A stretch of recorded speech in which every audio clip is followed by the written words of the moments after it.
In the fall of 1990, three friends come together in Bartow, Florida with plans to start a small manufacturing plant. By the mid-90s, their company has grown into a multi-million-dollar operation with a rock-solid partnership. They would visit each other, they would go to each other's homes, like they were family. But beyond the surface, it's a family plagued with allegations of stealing and corruption. Under pressure, the partnership implodes, ending in a deadly fallout. Even to this day, it remains the worst mass murder that the entire county has ever seen. There's a monster that could have committed a crime like this.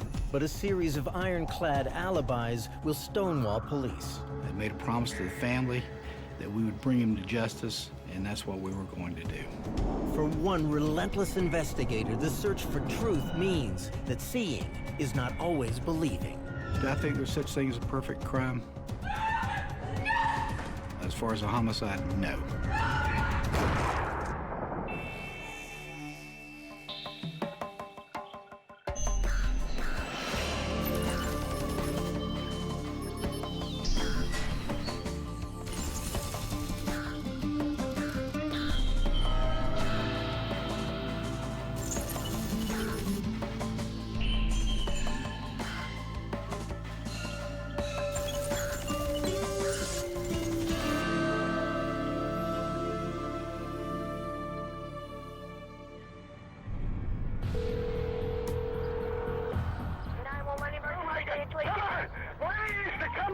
What's the problem?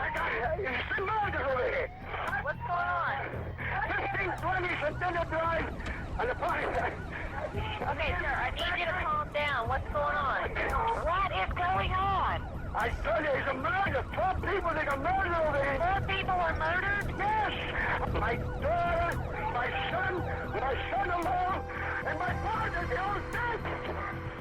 At a manufacturing plant in Bartow, Florida, police usher out the couple who called 911.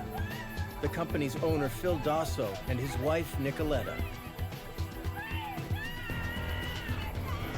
Inside, the forensic team, led by Officer Lynn Ernst, arrives to investigate the murder scene. When we entered the room, the first person that we saw was the first victim. The woman is identified as Diane Petiso, Phil and Nicoletta's daughter. The female victim was halfway in and out of a doorway leading to a hallway and an office. The position of the body and the wounds in the back of the victim's head suggest that she was running towards the exit when she was killed. Well, beyond the female victim, leading down the hallway was another hallway that led to several offices. And in that one office there were 3 male victims. The 3 men are identified as Phil Dasso's business partner and co-owner of the company, George Gonsalves, Phil's son, Frank Dasso, and Phil's son-in-law, George Petiso. All 3 were shot multiple times, with 11 bullet casings found at the scene. Well, the position of the bodies were critical. They were laying side by side because of the position they were in when they were shot. The victims having no opportunity to defend themselves. The area had been ransacked. File cabinet drawers, some items that probably had been on desks were now on the floor. There was a disarray of paperwork and different items from an office. Suggesting a possible robbery. What was the killer looking for? The team processes the room for clues. There was a blue vinyl chair, and on the seat of that chair, there was footwear impressions. To lift the impression, she uses what is known as a delt kit. The delt kit is the dust mark electrostatic lifting kit, and it is used by placing a sheet of window tint on top of the footwear impressions, and then a small electrical charge is added to it, and the dust impression adhere to the window tint, and therefore you're able to collect the footwear impressions on the window tint. At the Florida Department of Law Enforcement Crime Lab, Lynn Ernst looks for answers. She compares the shoe print impressions obtained at the scene with the victim's shoes and comes to a quick conclusion. It was determined that it could not have been made by any of the victim's shoes. Leaving investigators with their first valuable clue, The shoe print could belong to the killer. Bad news travels fast through small-town Bartow. It's just the kind of community where neighbors know each other. It's the kind of community where you want to raise your children. When you have a small community like this and 4 people are brutally murdered all at one time, everybody is afraid. Even to this day, it remains the worst mass murder that the entire county has ever seen. And suddenly, everyone at the Erie manufacturing plant is a suspect. Who would go out and just mercilessly kill 4 people in quiet little Bartow? No one can be trusted. The randomness of it had people very concerned about the possibility that this could occur at another place on another night. Meanwhile, a family is destroyed. They will never be able to get beyond the fact that their son and their daughter were both murdered, their son-in-law, their partner and friend. The family was just distraught about it. FDLE Special Agent Tommy Ray joins the case and immediately questions the idea of robbery. There were several items, computers, laptops. None of those items were taken. Diane was still wearing her wedding ring. She still had a very expensive necklace. None of those items were taken. To the experienced agent, that can only mean one thing. The scene was staged. You know, the ransacking, just items tossed around. It's a manufacturing plant. You wouldn't expect a person that just wanted to steal money to go to a manufacturing plant. So there had to be something else. The results from the autopsies are equally puzzling. Some of them had been shot 2 or 3 times, some of them had been shot 5 or 6, but each of them died of gunshot wounds to the head. There definitely appeared to be overkill. They wanted to make sure there was no survivors, no one that could identify the suspect. Convinced they are not dealing with a robbery, investigators study the crime scene footage and notice an unusual pattern. We observed the blood spatter. There didn't appear to be any on the ceiling or higher on the walls. For all the bloodshed, why are the spatter patterns located only at the base of the walls? They're all at the same level. That's exciting. That's interesting. Tommy Ray turns to bloodstain expert Leroy Parker for answers. I got involved in this case because I'm one of the few people in FDLE who do bloodstain pattern analysis. From photographs, Parker recreates a life-size copy of the blood-stained wall from the crime scene. Bloodstain pattern analysis is very crucial for reconstruction of the scene to determine where the assailant and the victim were at the time of the fatal shooting. And more importantly, perhaps reveal something about the killer. Using calipers, Parker measures each drop of blood on the wall. When the width is divided by the length, one gets a decimal. One goes to the sign tables and look up what we call the arc sign of that number, and that translates to an angle. An angle that reveals a startling conclusion. All 4 of the victims were shot execution style, all shot in the back of the head. This is no ordinary murder. Well orchestrated. It can only be the act of a professional hitman. They actually were told maybe to go down on the ground. They did what they were told, and while they were on the ground, they were shot. Someone was sending Phil Dasso a deadly message. But who would want to kill his partner and his loved ones? And why?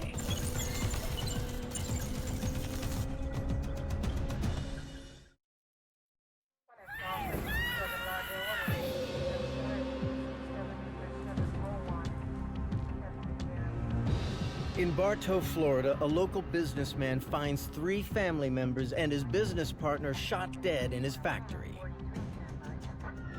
A detailed forensic analysis of blood patterns reveal that the victims were murdered, execution style, suggesting a professional assassin is responsible for the recent massacre. But the mob-style killing has police scratching their heads. The more they look at the evidence recovered from the crime scene, the more the mob angle makes sense. Specifically, the strategic use of a .22 caliber handgun. 22 caliber handguns typically produce wounds in which the bullets are mangled or otherwise destroyed inside the head, making it impossible to trace the bullets back to the murder weapon, a tactic used by professional killers. But what would the mob be doing in small-town Bartow? And why go after Frank Daso's family? Looking for answers, Tommy Ray turns his attention to the family business. Erie Manufacturing makes garment conveyor systems. They make the machinery that you might see in a dry cleaner that moves the garments around. Tommy Ray learns that Phil Daso and murder victim George Gonsalves ran the business with another partner. You know, we found that Nelson Serrano was the former CEO of the business, that he was in partnership with George Gonsalves and Phil Daso, and he had been in business with him for the last 12 years. Together, the trio managed to turn a small business opportunity into a multi-million-dollar venture, always placing the emphasis on family. In 1992, to help deal with expanding operations, Phil Daso's son Frank and his son-in-law George joined the business. Nelson Serrano's own son Francisco ran the accounting department. But as Ray learns, the family-like partnership turned sour when Nelson Serrano accused his friends of cheating him out of money. Nelson Serrano was suing for $1 million that he said was kept from him by the other two partners. This is ridiculous! In response to his lawsuit, Nelson Serrano was unceremoniously fired. This is your doing, George! This is you! I'm gonna get my lawyer! Mr. Gonsalves and Mr. Daso had a board meeting. They voted Mr. Serrano out. Nelson Serrano had been stripped of all his power and had gone from making $900,000 the previous year to making $0. His son Francisco was also fired from the company. Suddenly, police have a motive for murder. They bring the former CEO and his son in for questioning, the father openly admitting to the corporate falling out. When questioned about his whereabouts on the night of the murder, Nelson Serrano claims he was 500 miles from Bartow, Florida, at a hotel in Atlanta, Georgia. It was the La Quinta, I believe. We sent agents to Atlanta, Georgia on December the 5th, 2 days after the homicide. They found a videotape that showed Nelson Serrano on video in the lobby of the hotel. The ironclad alibi automatically eliminates Nelson Serrano as a suspect.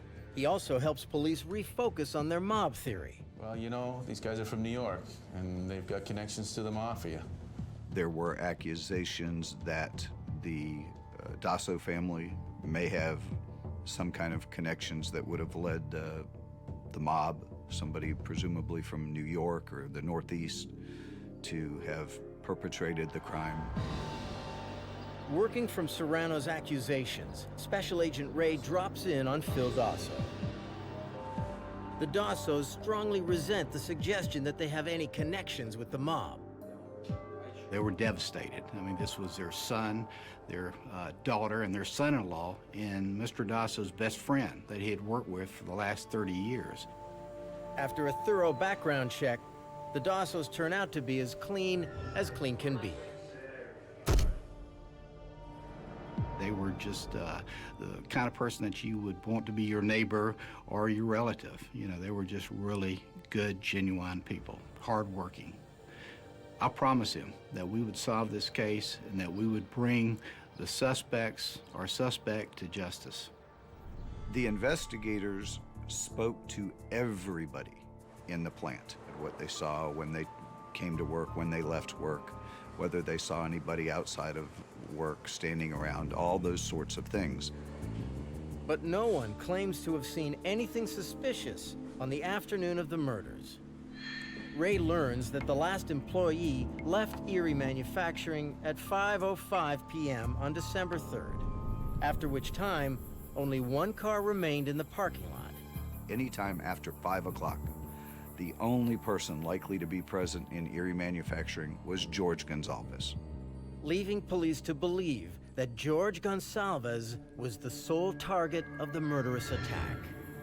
What the killer hadn't counted on was that Frank Dasso and George Petiso were still at work that night, waiting to be picked up by Frank's wife, Diane. They just happened to be there. Their cars were not parked out front, so there was no reason to believe that they were in the building. But they were. They had just walked into a bad situation.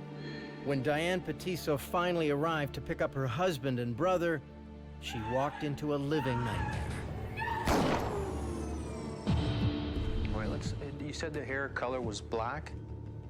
Yeah, it's actually more salt and pepper than what the picture's showing. Okay, let's try a little more gray in there. But as it turns out, the killer may not have eliminated all the witnesses. We were able to find a witness who was by Erie Manufacturing around 5:45 p.m., night of the homicide. A witness who, on the night of the murders, saw a mysterious stranger in front of the plant. And he said as the lights shined on the subject that was standing out by the telephone pole in front of Erie Manufacturing, he kind of took his lapel and kind of hit his face. So he thought either he was lighting a cigarette and using that to block the wind, or he was intentionally hiding his face. Could the mysterious stranger be their cold-blooded assassin? As the forensic sketch comes to life, the face of the man begins to emerge. A face strangely familiar to police. The man spotted outside Erie Manufacturing on the night of the murders is a dead ringer for Francisco Serrano.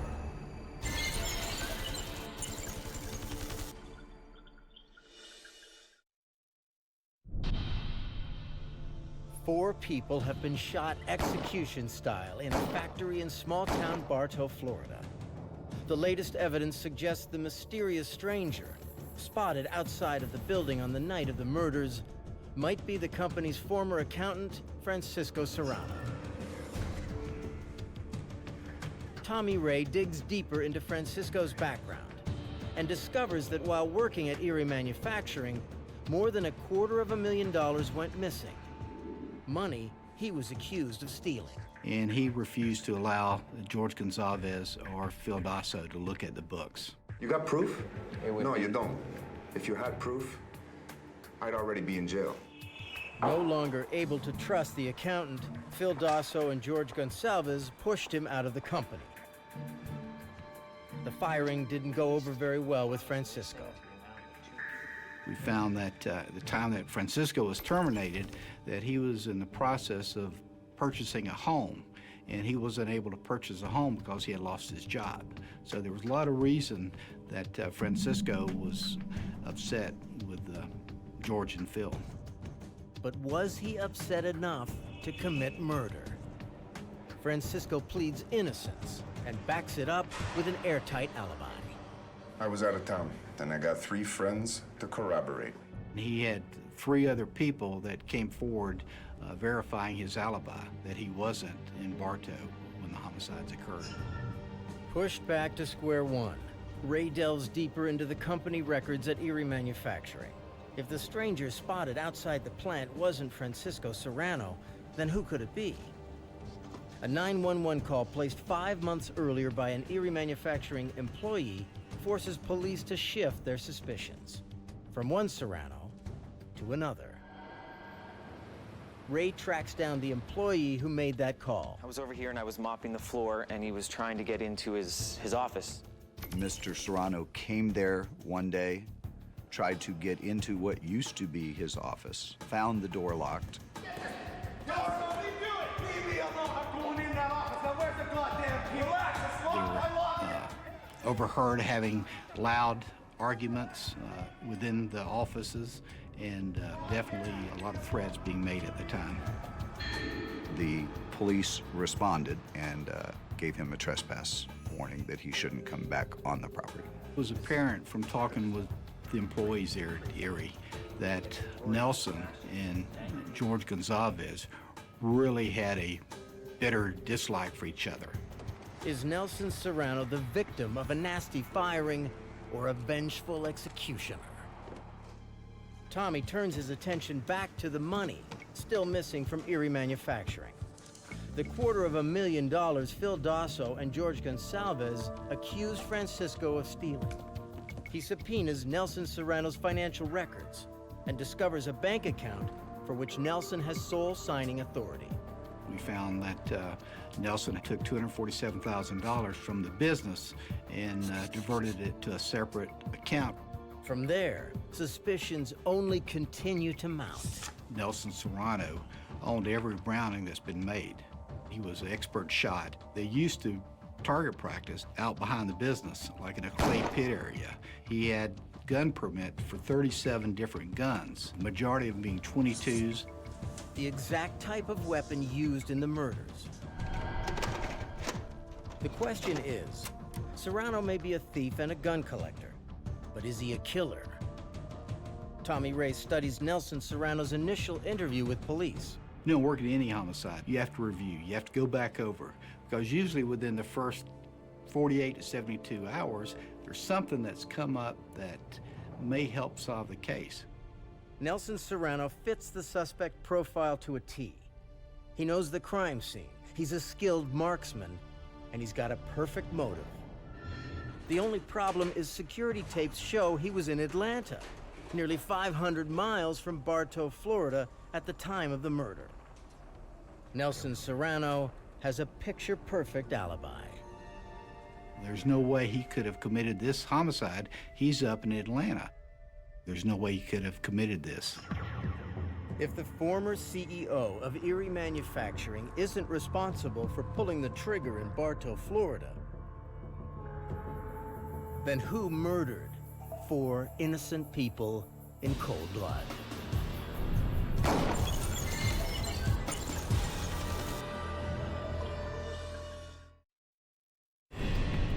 After weeks of tracking a killer responsible for the largest mass murder in Bartow, Florida history, Special Agent Tommy Ray finally locks in on a prime suspect, one of the victim's former business partners, Nelson Serrano.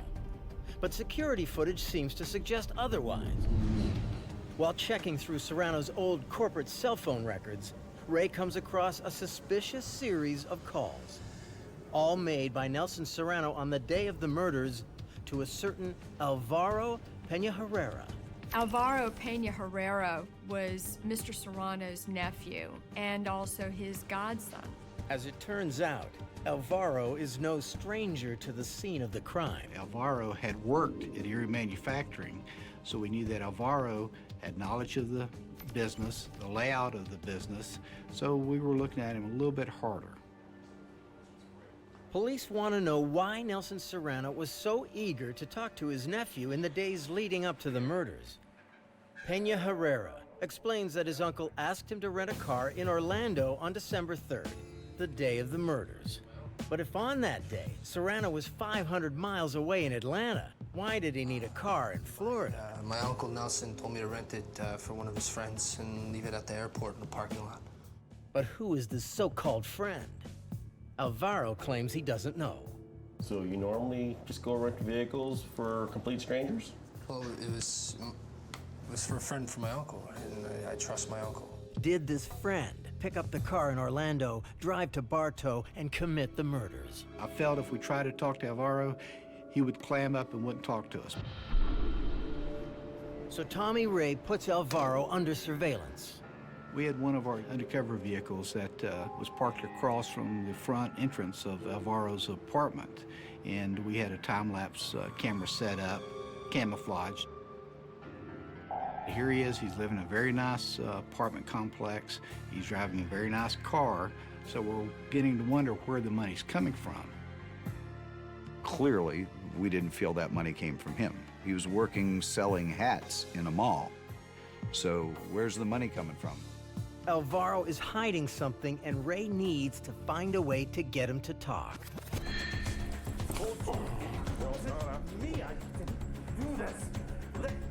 Tommy Ray organized what came down to be somewhat of a sting operation. Because sometimes you have to create your own leads. So I was able to obtain a arrest warrant for Nelson for the grand theft. But Ray purposely doesn't tell Nelson why he's being arrested. When he said, "What am I arrested for?" I said, "You know exactly what you're arrested for." Ray has no intention of charging him for the stolen Erie manufacturing money. In this particular sting, Serrano is merely the bait. The real target is his nephew Alvaro. In the room, every detail has been calculated for effect. We had blown up a photograph of the rental car. We also had a copy of his rental agreement where he had signed it, so we had his signature blown up. So we had all these things, including photographs of his uncle, surveillance photographs that we had taken of him coming and going out of his apartments. You could kind of see his heart beating through his shirt. You know, he started to break down, he started to tear up, and he goes, "My uncle's gonna kill me." I rented the car for my uncle and his Brazilian mistress, okay? Just left it at the airport. That story stood in direct conflict with what Nelson Serrano had told investigators, that he was tucked away up in Atlanta and wasn't even in the state when this happened. So there was a huge conflict in those two stories. Either he was lying or Nelson was lying. Suddenly, Nelson Serrano jumps to the very top of the suspect list. And Tommy Ray takes a closer look at his picture-perfect alibi. He reviews the surveillance footage obtained from the hotel in Atlanta, Georgia, where Nelson Serrano was staying on the day of the murders. The videotape shows their suspect approaching the front desk at 12:20 p.m. And then again almost 10 hours later at 10:17 p.m. Serrano had claimed that he suffered from a terrible migraine and stayed in his room all day, only coming out twice to talk to the front desk staff. We had pulled his credit card reports, his phone calls. There was nothing, no phone calls or any activity that Nelson had between 12:20 p.m. and 10:17 p.m. supporting Serrano's alibi that he never left the room. But while watching the video over and over, Ray notices one important detail. If he was coming from his room, he would have come in from the east door, not the west door, which was the main entrance into the lobby. It suggested to us that he, in fact, had just arrived and was entering the lobby area so he could be seen on video to kind of pad his alibi even more. Is it possible Serrano didn't spend the day in his room after all? There was a 9-hour and 57-minute gap where he's unaccounted for. Did Tommy Ray find a crack in Serrano's airtight alibi? Did this 10-hour gap give Serrano enough time to commit the murders? Nobody had looked at it from that point of view before. Everybody just said, well, he's on videotape in Atlanta. Obviously, he was in Atlanta. To leave Atlanta, travel to Florida, commit the murders, travel back to Atlanta, and be back at the La Quinta in 10 hours just seemed like a Herculean effort that could not be done.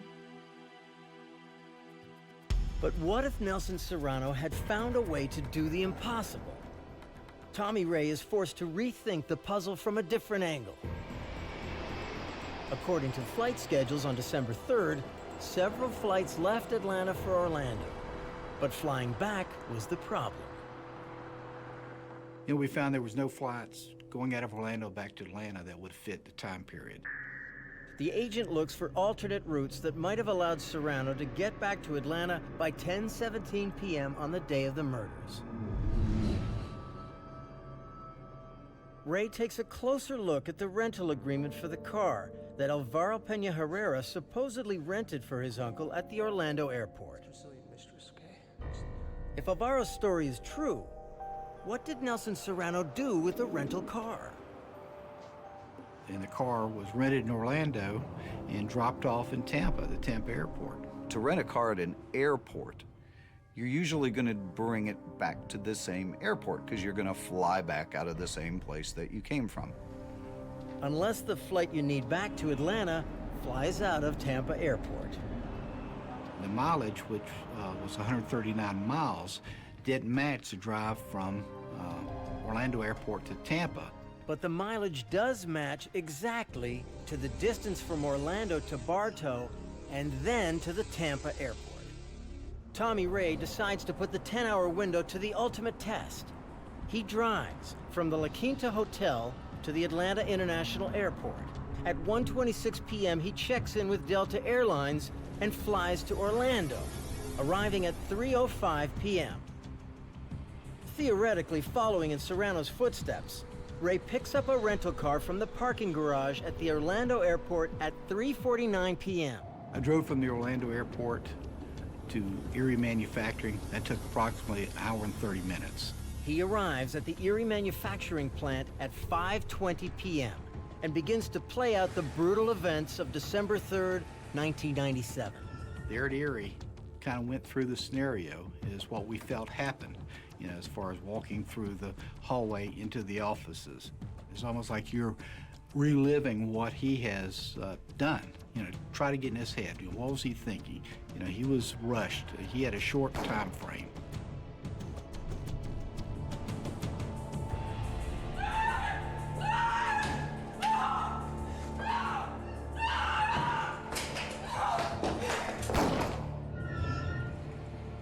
Keeping an eye on the clock, Ray drives from Bartow to Tampa International Airport, where he catches the 8:20 flight from Tampa to Atlanta and lands at 9:41 p.m. In a race against time, Tommy Ray rushes back to the lobby of the La Quinta Hotel. It's 9:57 p.m., well within the time frame, with 20 minutes to spare.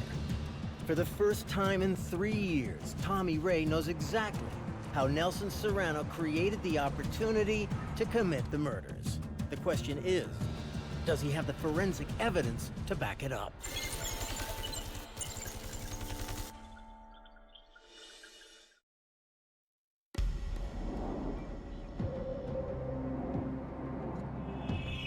After establishing that Nelson Serrano had both the motive and the opportunity to kill 4 people in Central Florida, investigators face the biggest challenge of all, proving it. You know, after we were able to prove that Nelson could have made the trip, that the time frame fit perfect, you know, meet with John Aguero, tell John we've got Nelson now coming back to the hotel on video at 10:17 p.m. Let's charge him. And he's like, you know, no. If we go into court and we don't have enough evidence and a jury finds Nelson Serrano not guilty, the double jeopardy clause completely prohibits us from ever prosecuting Nelson Serrano again. If the guy is guilty, you are sending a cold-blooded killer back on the streets, never to be able to try him again. Nelson Serrano's freedom and his lack of remorse only fuels Tommy Ray's search for the truth. Nelson Serrano knew Diane Petiso, one of the victims, that she was a teenager. He had been to Frank Dasso's wedding and danced in the wedding. As far as George Gonzalez, he had been to George Gonzalez's house, he and Phil, and they all would you know, eat dinner, play cards, and things of that nature. Yet he's able to get in his car, drive to Tampa, fly back, being jovial, laughing. You see him on the videotape like nothing ever happened. So it's clearly, you know, no conscience at all, no feelings. You know, it was a monster that could have committed a crime like this. Ray is still missing hard evidence to put Nelson Serrano away. He can't find Serrano's name on any of the flight lists flying to or from Atlanta, Georgia on December the 3rd. There's nothing with his name. No proof that he actually flew back, you know, to this area. Nothing to put him at the crime scene, nothing to put him back into the slate. Mr. Dasso? Come on in. Welcome, welcome. Is it possible that Nelson Serrano used an alias? I'm asking Mr. Dasso, did he ever recall any names that Nelson may have used? Talk about any kind of fake passport or fake driver's license. Tommy taps deeply into Phil's knowledge about Serrano's past. His persistence pays off. Tommy learned from a discussion with Phil Dasso that Serrano had had a previous relationship and there was a child from that relationship. That child's name is Juan Serrano. I got to thinking, I wonder what the wife's maiden name was. The name was Agasio. On a hunch, Tommy tries a composite of the name Juan an Agasillo, and strikes a direct hit. We have a Juan Agasillo that flew from Atlanta to Orlando and fits the time frame perfect. So, bingo, we had him flying into Orlando. For his theory to hold, Ray needs to prove that Juan Agasillo also bought a return ticket, flying from Tampa back to Atlanta on the same day. But the name Juan Agasillo doesn't appear anywhere on the Tampa flight lists. So they started to look at it from another approach. Tommy studies the merchant's copy of the ticket and discovers that Juan Agasillo made his purchase in cash. Rarely are tickets purchased with cash anymore. Sensing he's onto something, Ray then searches the December 3rd flight lists, looking for anyone who purchased a ticket from Tampa to Atlanta in cash. We found the name on the ticket on the manifest from Tampa to be a John White. John is an anglicized version of Juan, and Ray quickly learns that White Industries was one of Serrano's biggest clients. But the names on the tickets are only circumstantial. Ray needs physical evidence proving Serrano was in fact in Orlando the day of the murders. Ray remembers his own test drive. I knew that once you come into the airport, you're giving a paper parking ticket. You then put it in your car. When you leave or exit the airport, then you hand the ticket. I wanted to try to obtain the parking ticket that Nelson Serrano would have given to the attendant from the rental car on the day of the homicide. He was going to have to handle that card, hand it to the person, the attendant, and pay for his parking ticket before he left. And possibly leaving his fingerprints behind. All right. Tommy pays a visit to the offices of the Orlando Airport Parking Authority with fingers crossed. I think investigators knew it was a long shot that the Orlando Airport might still have these parking tickets. We put on gloves and we started going through the tickets one by one. Ray searches through hundreds of boxes, looking for a ticket that bears the license plate number of the rental car and the date, December 3rd. And there were thousands of tickets. So we were just taking our time, going through one by one, looking for the tag number of that rental car. Buried under mountains of tickets, assembled in no particular order, for Tommy Ray, it's a search for a needle in a haystack. So we went through till we finally found December 3rd. Bingo, this is it. We've got the ticket. The evidence is immediately tested, and Lynn Ernst manages to pull a thumbprint from the ticket. The print perfectly matches Nelson Serrano, proving that he lied about his whereabouts on December 3rd and placing him in Orlando, Florida on the day of the murders. It busted his alibi, is what it did. And it became an entirely new case for law enforcement because they now had him in the state on December 3rd, 1997. It's hard to explain. It was like, we've got it. This is the piece of puzzle that we needed to put Nelson Serrano in jail for the quadruple murder. That was the piece of the puzzle that was missing. The fact that Mr. Serrano's fingerprint is on the ticket that says there's only one way this could have happened. Nelson Serrano was at the Orlando airport on this day, December the 3rd, 1997. He was not in Atlanta, Georgia. So on May 17, 2001, we went to the grand jury in Bartow and we obtained an indictment on 4 counts of first-degree murder. After trying for 3 years to connect Serrano to the murders, Tommy Ray is finally ready to reel him in. But the savvy businessman is long gone. And he has no intention of ever coming back.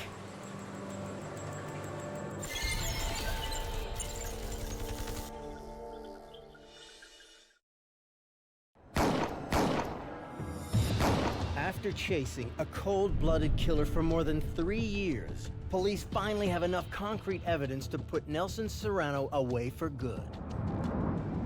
But the problem is, Serrano has fled the United States for his native Ecuador, where he is protected from the U.S. government.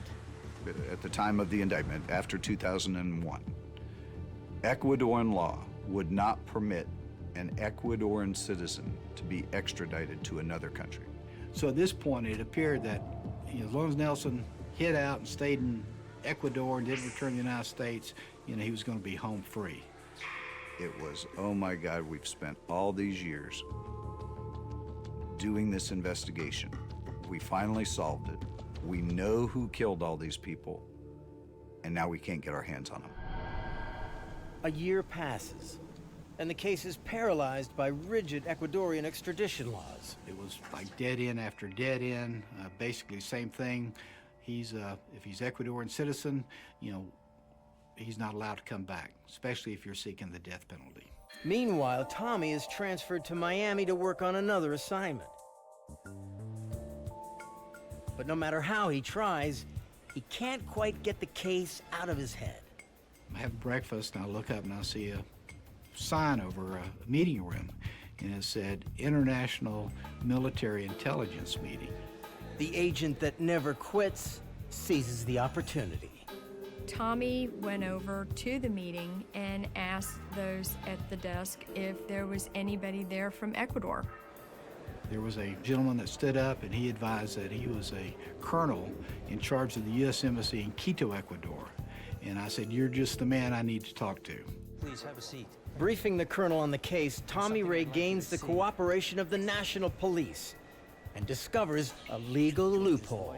If an individual has dual citizenship, as was the case with Mr. Serrano, if Mr. Serrano or anybody can be declared to be an American citizen rather than an Ecuadorian citizen, then the possibility exists that not extradition will be used to get this person, but rather deportation can be used. Nelson, when he had came back into Ecuador from the United States, he had signed in as a U.S. citizen, not as an Ecuadorian citizen. I wasn't about to let Nelson stay over in Ecuador. I'd made a promise to the family that we would bring him to justice, and that's what we were going to do. Tommy Ray and the Ecuadorian police track Serrano to a restaurant in Quito. As police are about to make their move, Serrano spots an undercover agent and makes a break for it. Drag her around the back door.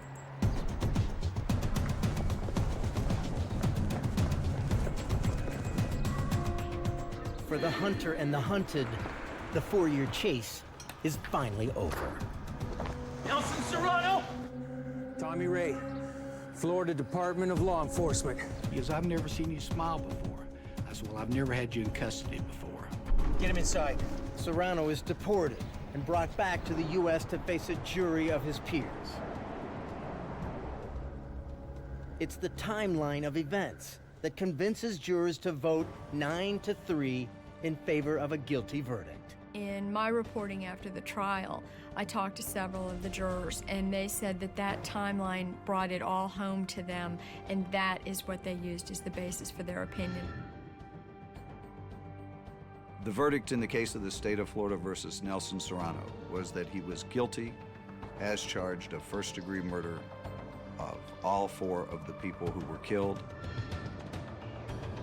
The jury then recommended, and the judge imposed the death penalty upon Mr. Serrano.